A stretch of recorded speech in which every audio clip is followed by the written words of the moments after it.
જેલમાંથી છૂટેલા પતિએ મિત્ર સાથે મળીને પત્ની પર ગેંગ રેપ કર્યો. હાથ પગ બાંધ્યા ઢોરમાર મારીને હત્યા કરવાનો પ્રયાસ. આરોપી 26 ગંભીર ગુનામાં સંડોવાયો હતો.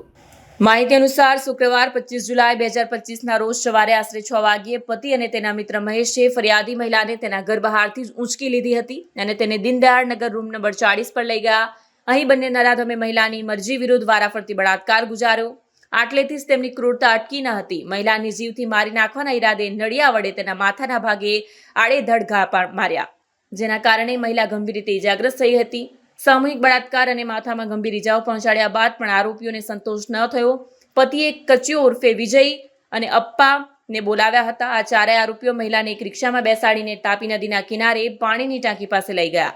ત્યાં પણ તેમણે મહિલાને મારવાનું ચાલુ રાખ્યું. દોરડાથી મહિલાના હાથ પગ બાંધીને તેને તાપી નદીમાં નાખી દેવાનો પ્રયાસ કર્યો અને મહિલાને મૃતપ્રાય અવસ્થામાં છોડીને આરોપીઓ ત્યાંથી ફરાર થઈ ગયા હતા.